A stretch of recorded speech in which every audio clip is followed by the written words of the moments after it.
Welcome to Seek Reality with Roberta Grimes.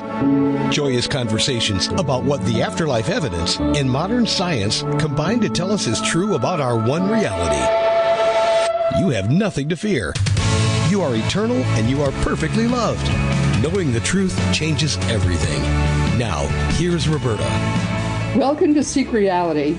I'm Roberta Grimes, and I'm so happy you're with us today. Our guest today is a longtime scholar of spiritually transformative experiences, which are otherwise known as STEs, who has been in this field really since its beginning, even though he looks very young. This is John R. Audette's fifth Seek Reality appearance. We have to mention the fact that his first two appearances were in Seek Reality's first year, and now we're beginning our 11th year, even though we look very young too. John's career history has been in medical and hospice administration, which is where he first met the fields. He met the pioneers, let's put it that way, like Dr. Raymond Moody, and he met him even before Dr. Moody wrote Life After Life, which was a long time ago. John also was honored to know some of the great afterlife pioneers like Dr. Elizabeth Kubler-Ross, for example. He is the great principal founder of the International Association for Near-Death Studies, or IANS, which is the main group in this field nowadays. John Audette is a native of South Florida, where he still resides, and his professional career has spanned more than 3 decades of senior executive positions in hospital and hospice administration and physician practice management, as well as the performing arts and public broadcasting. I think he's a dancer on the stage. I don't know what that's all about. But John originally earned a BA degree in history and sociology from Augusta College and an MS degree in sociology from Virginia Tech. More recently, he's contributed chapters about spiritually transformative experiences and non-local consciousness to some scholarly books.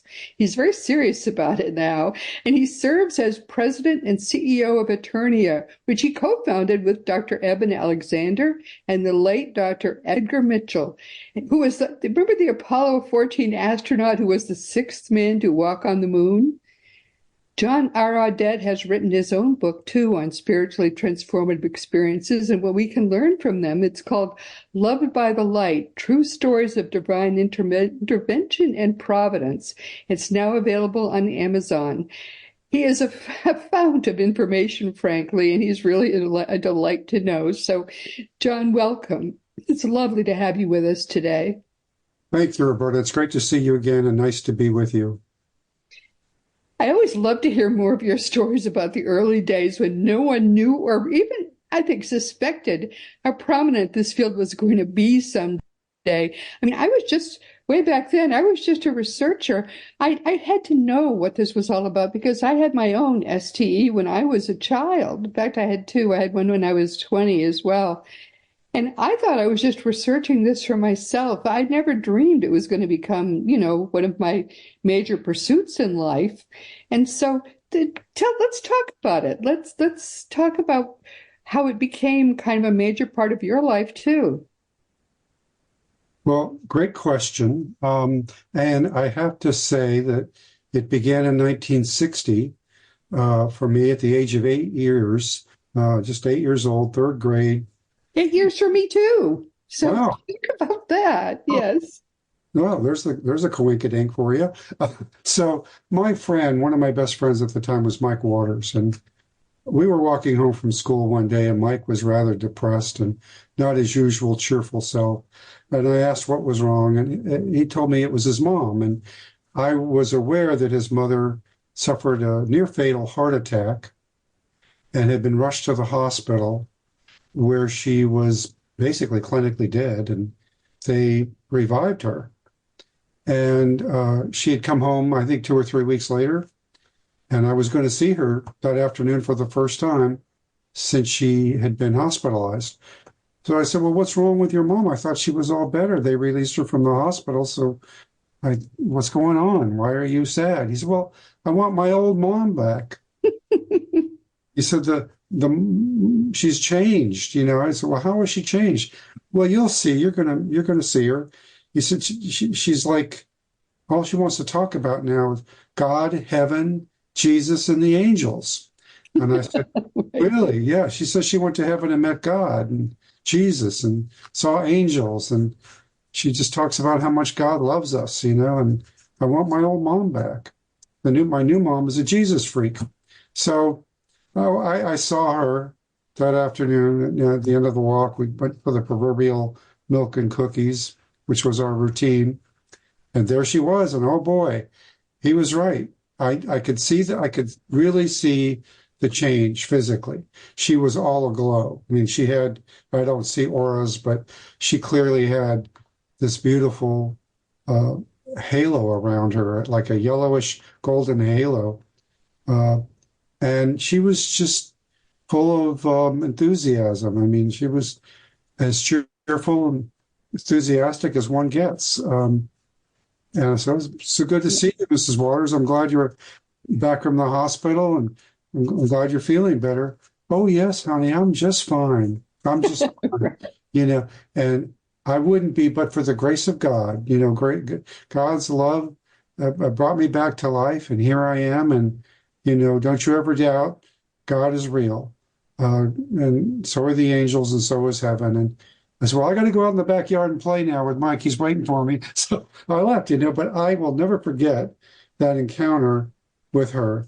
And it stayed on my mind as an impression that wouldn't ever diminish.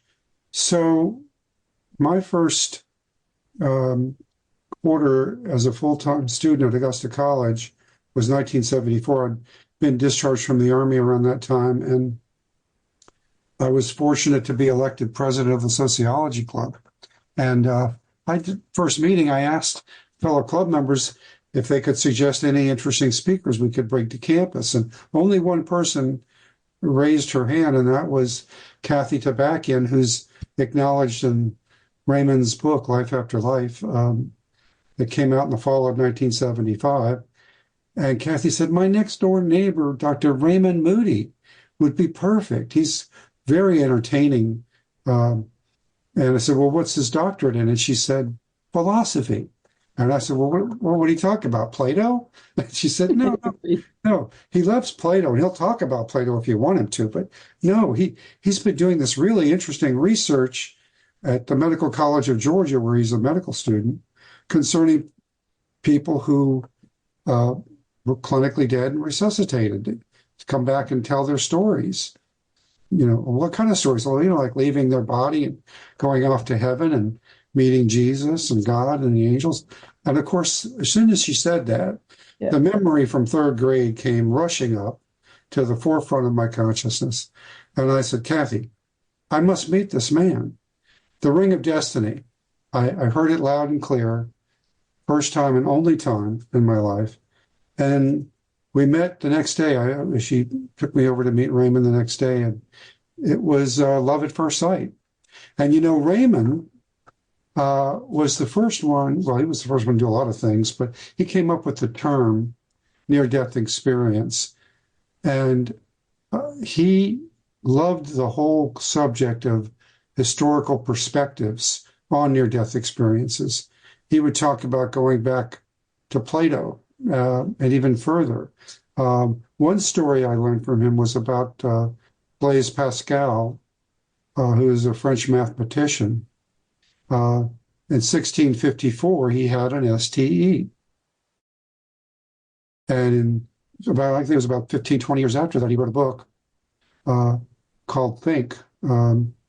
And it was about his STE, but also his musings about God. And he said something very profound for 1670s, I think, which is when this book came out. He said he thought humanity suffered from one problem, which was a God-shaped hole, a void within each psyche. And he said the God-shaped hole can only be filled by God. Right. So in order for people to truly know joy and to be able to weather the slings and arrows of outrageous fortune in life, they needed to have a relationship with God, as he did because of his STE. as Right. Mrs. Waters did because of her STE. By the way, today is June 25th, and in 4 short days, Dr. Raymond Moody turns 80 years of age. And I just want to wish him a happy birthday. And everybody who's watching should do the same. Please do, because Raymond, he's a little Buddha. He's got the best sense of humor. He's a great storyteller, and he's contributed so much to this field, and I would say other fields too.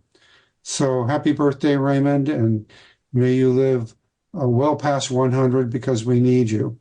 Those are our first hearing this. It's 3 weeks later, because we always film these 3 weeks ahead in order for Roberta not to go crazy worrying about, are we going to have this available on time? So that's why you're looking at your calendar in confusion. But yes, we will wish him a somewhat belated birthday. Yes. Oh, okay. I see. You're right. Yes, correct. Happy birthday, Raymond. So just back to the God-shaped hole. Yes, everyone has. It's a profound concept. It is. Yes, it is. That's why that's such a famous quotation. I often say, and I think there's some physiological basis to it. Yeah. He never pinpointed the location of the God-shaped hole, but I think most people are aware of it. It's a yearning, it's a hunger, a thirst to connect with something beyond yourself, something greater than oneself. And, I often say in my presentations that there are really only two ways to live one's life. The first is to believe or to know that everything you do, every earthly action, has some transcendent consequences and meaning. The other way, of course, is the opposite, that you're living your life just for this one single solitary lifetime and nothing comes after. And depending upon how you answer that question for yourself, which is fundamental, so too is your worldview or your philosophy of life. It all comes down to why am I here and who am I? And if you have a relationship with God and you know that God is real, I don't mean on the basis of faith. I mean on the basis of data, evidence. Study how an acorn emerges into an oak tree.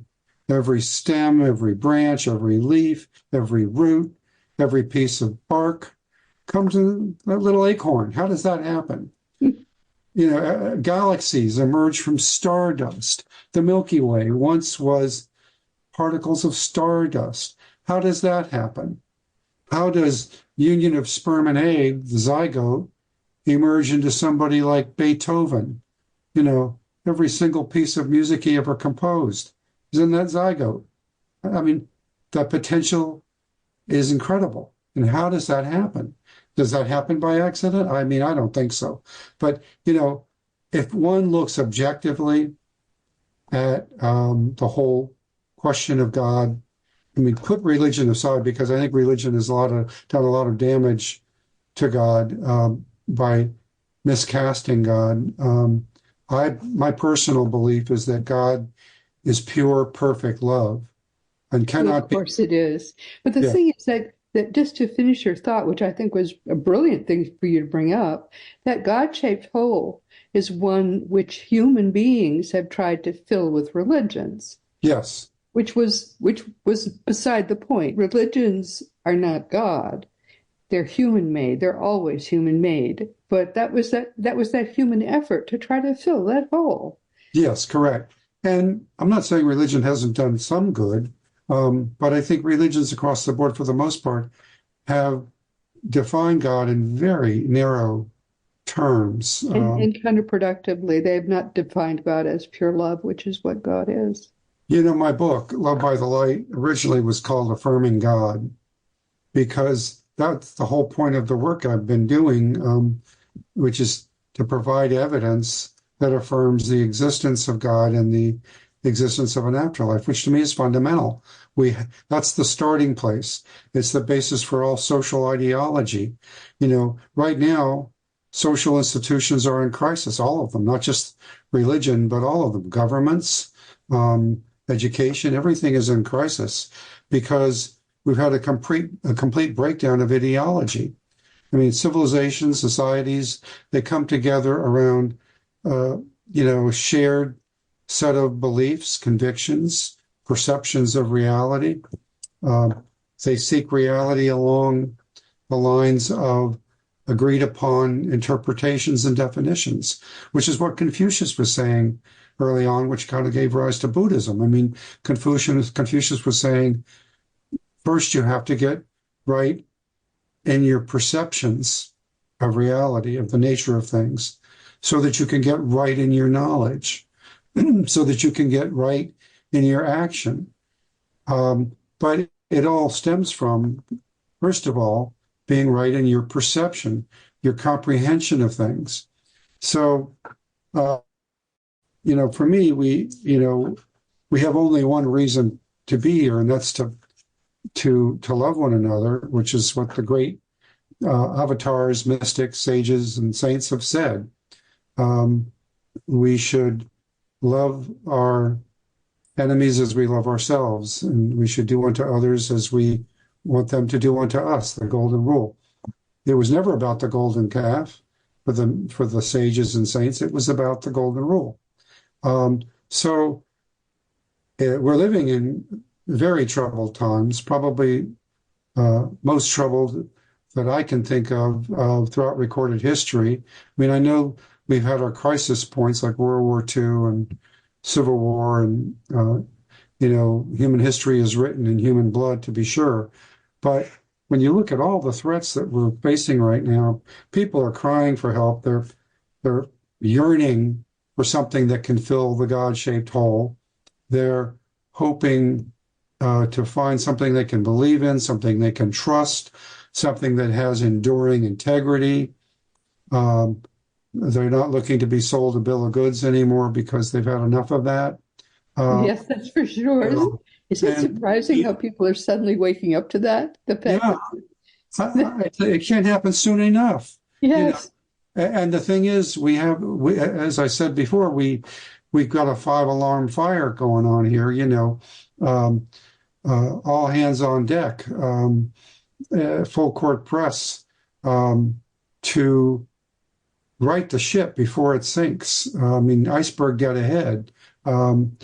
And I personally believe the only way we're going to right the ship is by connecting with God, not on the basis of faith. We're fortunate because science gives us now a body of evidence that is credible upon which to predicate our knowledge that God is real and that consciousness survives bodily death. You mentioned the International Association for Near-Death Studies. Recently, their president, the current president, Dr. Jan Holden, reached out with an invitation to contribute a piece to the Journal of Near-Death Studies, which I wrote recently. And it was a reaction to her commentary about, it was really a question. And the question was, should IANS evolve beyond its current position of neutrality into a post-materialist point of view, meaning we're transcending materialism.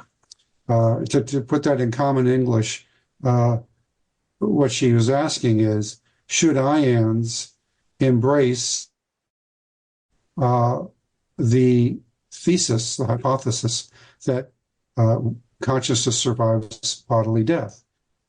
Well, of course, why not? Well, of course, because IANS has, since it was founded, has been oriented around scientific objectivity.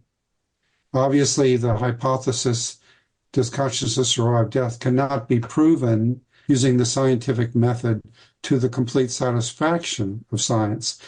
Whose fault is that? Isn't that the fault of materialist science? Yes. Okay. Yes, materialism has brought us to the place we are at currently, which is not very healthy. Which is profoundly unhealthy. You are being much too kind, my dear. Yes, yes. Which is because you are a profoundly kind individual. But I don't, with respect, I think you are in a wonderful position right now.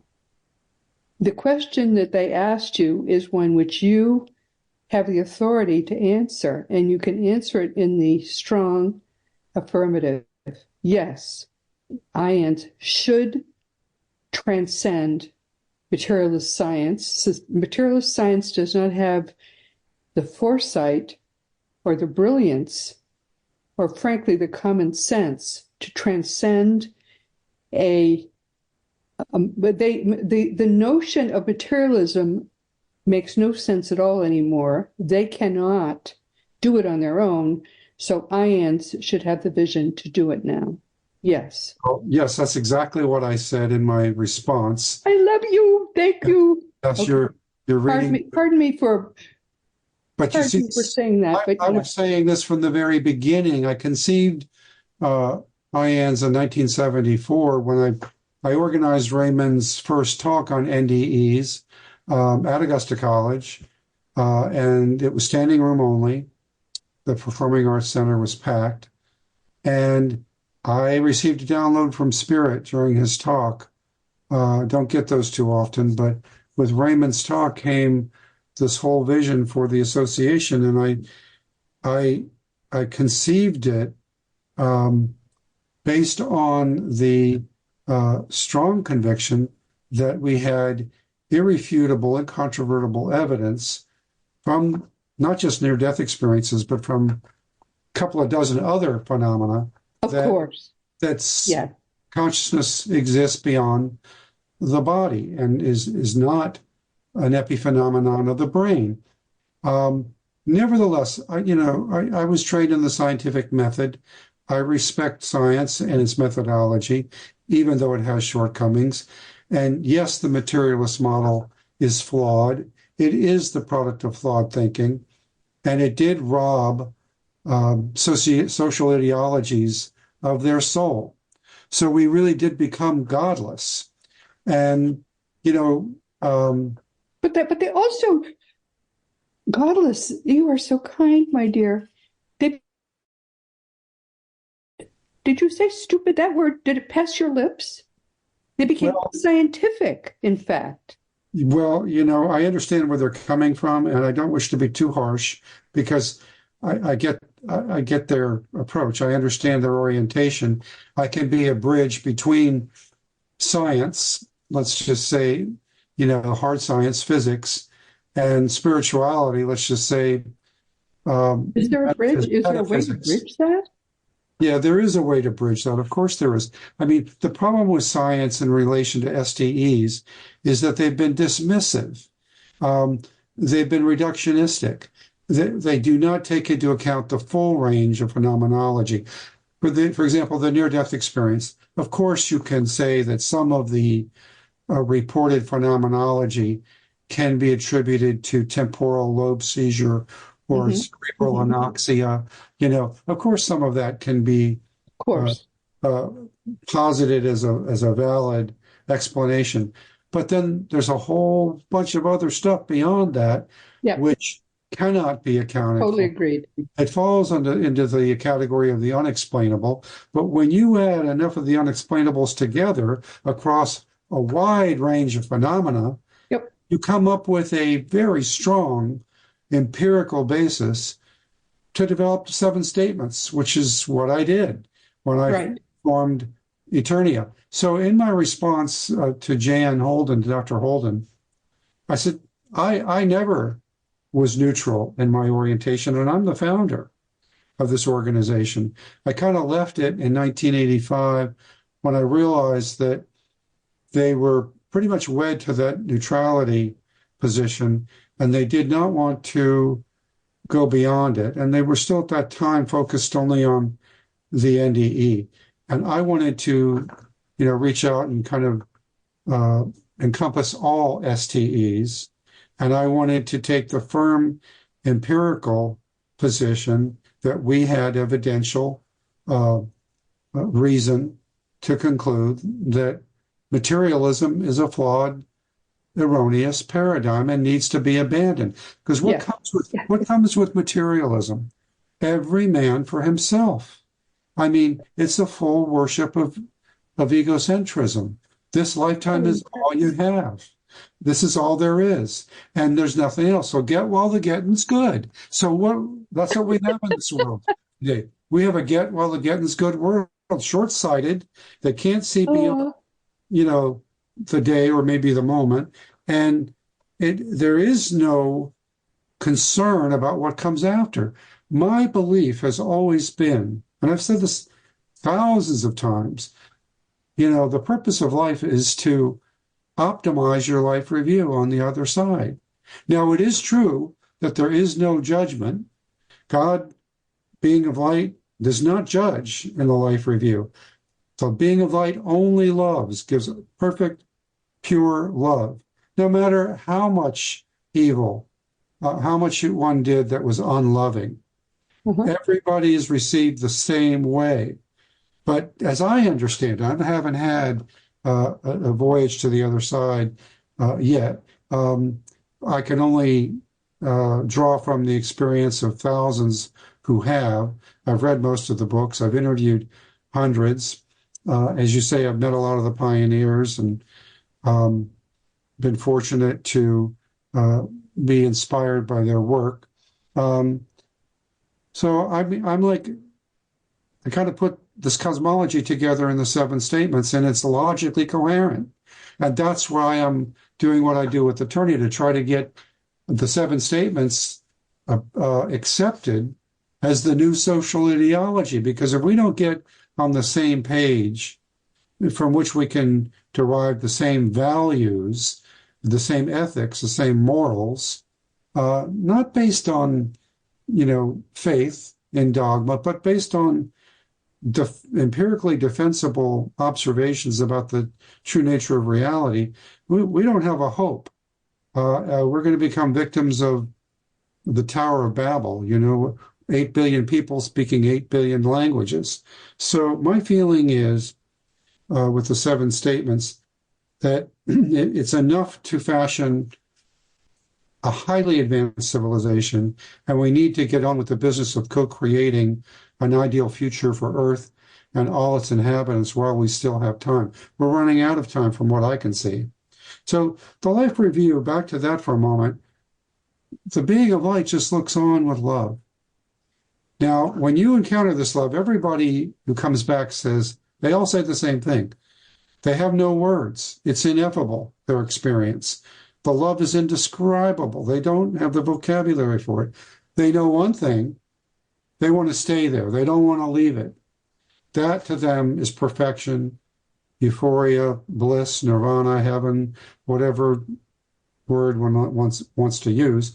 But they're like, I don't ever want to leave this place.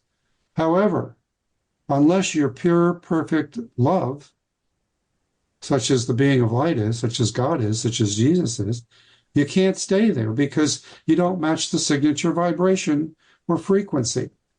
So in order to reunite with God, to reintegrate with the source, creator, from which all things come and to which all things return eventually, one has to match the vibration. One can only do that by being Christ-like, which is what the founding fathers said, Benjamin Franklin, Thomas Jefferson, when they formed America. In his 13 virtues, Ben Franklin said, one of the 13 virtues was emulate Christ, meaning, it's not that you believe in Christ or accept Christ as your Lord and Savior. It's that Christ is this ultimate exemplar, the ultimate spiritual role model. And if you look back at his teachings, he kept trying to say, except that you be like me, you cannot know the kingdom of heaven. Pick up my yoke and walk in my steps. The things I do, you can do, and greater. If you had the faith of a mustard seed, you could move a mountain. So, for me, it's pretty simple. the life review, to optimize one life's review, one needs to be pure, perfect love as best one can be inside of a body and in the midst of a three-dimensional illusion. One has to be Christ-like, meaning free of ego.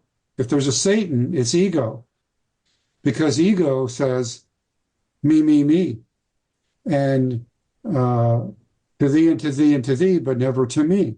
Ego is, I'm going to get mine and the hell with everybody else. When you're out of ego, you say, oh, we're all one. There's no duality. There's no separatism. We're all one. And what I do to my brother or sister, I do to myself. So that, in a nutshell, is where we need to move as a species, and quickly. So in my book, Love by the Light, I call for a global spiritual revolution or renaissance or reformation around these principles. Because I don't really think we have a snowball's chance in hell of getting through this mess we're in until we fill that God-shaped hole with none other than God. And when we fill it with, the best way to do that is to emulate God. And to me, it makes perfect sense if you look at all the scriptures and you interpret scriptures in light of that insight or that point of view. You realize the best way to form communion with God and the best way to honor God isn't to build these great temples, and monuments. It's to give love to everything, not just human beings, but animals, trees, the fish in the sea, the earth. All things are extensions of God. And that which you do unto the least of me, to the least of thee, you do unto me. And so, God is saying very simply, if you want to know heaven, then emulate me. Come from unconditional, no judgment and no ego. And that's how Christ did. That's what he demonstrated on the cross when he said, forgive them, for they know not what they do. They were coming from very limited myopic perspectives. And so Christ said what he did, and he won his place at the right hand of God. And we all can, but not until we... The real problem is getting from where people are now to there. I agree with everything you're saying. I think it's beautiful, and that's why I haven't said anything. But going back to IANDS, they asked you such a golden question. Yes. And the answer is yes, IANDS, yes. Consciousness is what you've got to focus on. Yes. Now, 1918 was more than 100 years ago. 1918 was the year that Max Planck won the Nobel Prize. He won the Nobel Prize in physics as the father of quantum mechanics. Do you know what he said? What? He said consciousness is behind it all. Yes. And nobody listened to him. Yes. That was the year they should have abandoned materialism. Well, you bring up a great point, Roberta. I mean, the great physicists, David Bohm, Einstein, Planck, they started their work pretty much as either agnostics or atheists. And it was because This isn't about God. This is about consciousness. Because Correct. consciousness is God. Correct. We gotta get behind the notion all the gods were created to fill the God-shaped hole. But the God-shaped hole gets filled with consciousness. Correct. And please let me just say this. And that was exactly the conclusion they all arrived at, that consciousness was fundamental to reality. But you see, he was the scientist in 1918. That's more than 100 years ago now. Yes, yes. He had the moment, and he said consciousness is fundamental. Yes. And nobody listened to him. Well, So he had true. the opportunity. And for you to be the one to say, look, it's time to listen to Max Planck. Guess what? He was the core scientist. Well, I think IANs would probably respond more favorably to my point of view if my book became a bestseller and I became a well-known. But they asked you for the question. They asked you, Yes, can't you and I give did, them that answer? yes, and I was very grateful for that, and it was a wonderful golden opportunity. And I believe me, I took full advantage of it in my reply. I'll send you a copy of it. I think the journal's coming out in 2 or 3 months, and there are going to be others who are asked to comment too, who probably don't share my point of view. But what you're saying is so important about the early physicists, because when they look deeply into quanta, to subatomic reality, that's where they made the connection between spirit, the unseen, and the seen, between consciousness and matter. That's when torsion physics emerged, which I think is the area of physics that has the greatest potential to. You know, they ought to go to the Discovery Institute, which also is working. Unfortunately, however, they're working on it from a Christian perspective. All their scientists are Christians, but now they're discovering this, you know, the source of and how life developed. They can do science too. A lot of people can do science if they get away from materialism. Materialism is the core deficit in all of science. Well, you know, this nexus between matter and consciousness is the missing link that Einstein was looking for to join general relativity with quantum mechanics. But matter, in fact, does not exist. Get rid of matter and you solve it all. Well, it does not exist. You are 99 point and then put 7 nines % empty space. Matter is nothing. It does not exist. Yes, this is the three-dimensional illusion along with time and space. It's only energy. Energy is all that exists. Yes. And consciousness is energy. What a great construct it is. What a marvelous, magnificent invention creator put before us as a proving ground for the spirit. Yes, exactly. That's what life is. Said, my dear. Look at how beautifully. That's what life is. It's a proving ground for the spirit, and that's why I say, if you really, it's not complicated. It's very simple. You want to know the purpose? Love one another. Optimize your life review.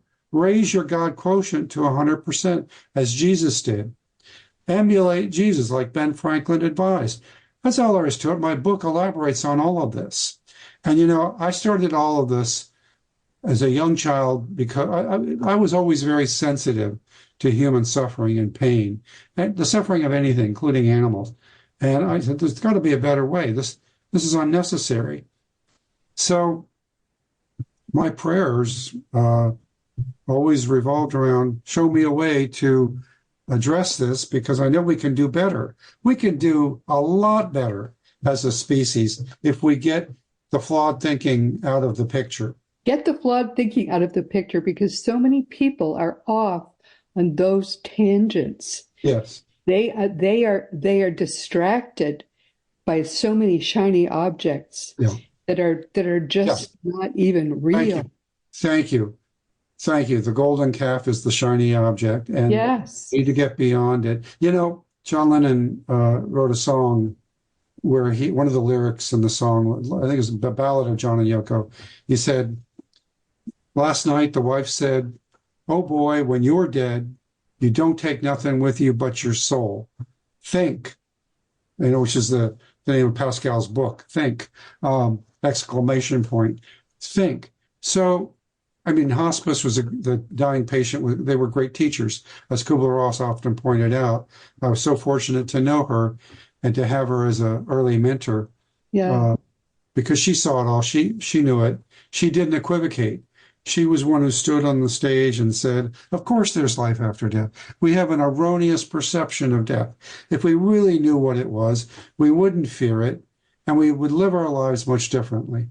It's sad to see people facing terminal illness who do not have their spiritual house in order, because they go through the dark night of the soul. They go through this mental meltdown, and it's very hard to pull them out of it because they don't have the foundational support. And for me, it's so simple. Look, if you don't want to take my word for it or read my book and take the book's word for it, go out and have your own experience. I point out like 24 different methods that people can safely get involved with that will bring about their own epiphany to make God real for them. Buddha said it pretty well. Just go look at a lotus flower or any flower and study it, and God will reveal. God will become obvious. God and creation, creator and creator are not equal, but you can begin to know creator by comprehending creation. Creation is magnificent. It's elegant. I mean, the fact that we're having this conversation, we can think these profound thoughts, that we can interact over this technology. I mean, this is amazing. Where does all this come from? Yes, it's so beautiful. So it's very simple. It's not complicated. That's the whole point. We've got to demystify God. We have to demystify enlightenment. There's nothing terribly onerous about it. And frankly, people are going to suffer self-inflicted wounds until they get it right, right in their perception, right in their knowledge, right in their action. They got to fill the God-shaped void, the God-shaped hole, with none other than God, which is none other than love. My God for a day, I end the book with a recommendation to do God for a day exercises. I could call it love for a day, but same thing. But my three, I don't talk about it too much because you do it anonymously and someplace where nobody knows you. You don't want acknowledgement. You don't want recognition. You don't want reciprocity. You don't give your real name. You don't want to be identified because otherwise it sort of, tilts the machine, The idea is to just do it with humility and with anonymity. And because you're being in service to God, in service to love. Only, right. And pure love wants nothing. I mean, my favorite expression is want little, need less, and love more. So my highest highs were my God for a day exercises. You can't get higher than that because you start to climb into that rarefied air where you encounter God. Because the minute you try to bring God's love through you with purity of intention, oh my gosh, the C's part. I mean, literally, they do. You can work miracles. I think it's really the basis for all healing. In fact, the stories I've read about some of the great healers say they just have to get out of the way, let go, and let God. Yes, it's doing the healing. It's God's love. Jesus always said, "You believe that I can do this?" And when the person he was healing said yes, then he said, "You're healed." Yeah, I mean, that's how it was done. Oh, my dear, we've come to the end of our time, but we'll do this again. Yeah, this always goes so quickly. No, thank you so much for being here. I always so much enjoyed talking with you. John's websites are affirminggod.com and eternia.org. And how are things going with Eternia? Are you doing things there? Eternia is fine. It's there as a placeholder because it's never been properly funded. It hasn't really been funded at all. So I keep it out there as a prayer. I describe it in all of its program components on the website. I describe what I've just discussed on the website, the whole theory for social change. And I wait for a benefactor to come up and say, hey, I love what you're saying here. I resonate with it. Let's get to work, in a real way. So we do what we can. We're minimally operational. And who knows, IANS may take my response to Dr. Holden's commentary to heart, and they may adopt a post-materialist point of view and get to where I was at in 1974 when I tried very much to lead them in that direction, because I basically said, guys, this stuff is powerful. It can not only change human nature, It can change the nature of social, political, and economic systems. What are we waiting for? Let's go. Let's charge ahead. Well, please consider yourself hugged, my dear. And once again, my beloved friends, we've come to the end of our time, and this has been Seek Reality with Roberta Grimes. I'm so happy you could be with us today. Please never forget that you are a powerful, eternal being. You never began, you never will end. And when you get that fact, and it is a fact, it changes everything in your life for the better. Next week, we're going to talk with Carl Unegbu for the first time. I hope that's the right way to pronounce his name. I have never talked with him, but he's a lawyer, a journalist, and a comedian. And now there's an unusual combination. He probably beats me because I'm just a lawyer, a writer, and an afterlife and gospels expert. I think he sounds more interesting than I do. He's written an enjoyable book called Comedy Goes to Court, When People Stop Laughing and Start Fighting. I've just looked at the table of contents, and it's very, very interesting. I'll have read it by next week. It's all about what happens when the laughing stops and, you go to court. I can't wait for this conversation, so please be sure to join us next week. And this week, our guest has been John R. Audette, who has been with us for the 5th time. As you can hear, John not only is a lifelong scholar of spiritually transformative experiences, which we call STEs, but he's also a very intense guy who's really thought about a lot of this stuff. He's known just about everybody in this field, and he's done a lot of not just thinking, but also interacting, and he knew just about everybody. I mean, Eben Alexander, Edgar Mitchell, who walked on the moon, and he's written a book which is very good. I loved his book. It's called Loved by the Light, True Stories of Divine Intervention and Providence. It's available on Amazon, and I will have him back again because we haven't finished talking about this stuff. And as you know, our great friend Craig Hogan is the president of Seek Reality Online, which he has put together there more information about life and death and the afterlife than exists anywhere else. What, like it or not, your life really is eternal. So it's time to start learning about it. You have never felt alive the way you're going to feel alive after you have joined that website and spent a few months learning what you can learn there. So it's time to learn from my dear, beautiful friend, and your friend too, Dr. R. Craig Hogan. He's the worldwide ultimate expert on all things afterlife. And we're starting to do the same thing with Jesus's genuine teachings. After all, he did not start the religion that bears his name and is now dying because he never started that religion. And the dogmas of Christianity are not his truths. They're nobody's truths but the Roman Emperor Constantine. Teachingsbyjesus.com is your single resource on earth for all the beautiful divine truths that are brought to us in perfect love by the greatest teacher of them all, Master Jesus. Jesus asked us to start a website for his truths. Now it exists. We don't have the time to give to it that we need to. But when it is time for us to do that, Jesus will help us to find that time and that money. Meanwhile, it exists, it's there, and it's for you. So come and learn from Jesus what he actually taught. The genuine teachings of Jesus can at last truly come alive for us all.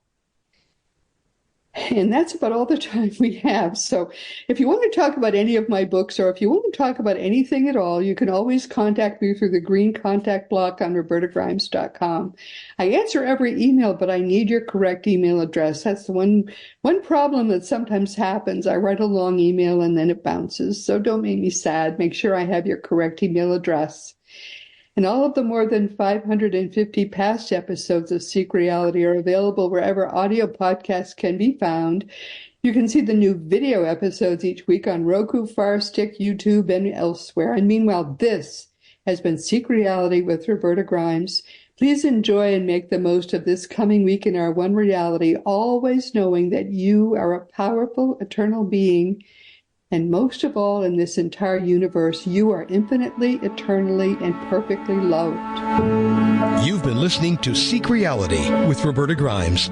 Roberta blogs and answers questions at robertagrimes.com. Join us every week as we explore what the afterlife evidence and modern science combine to tell us is true about the one reality we all share.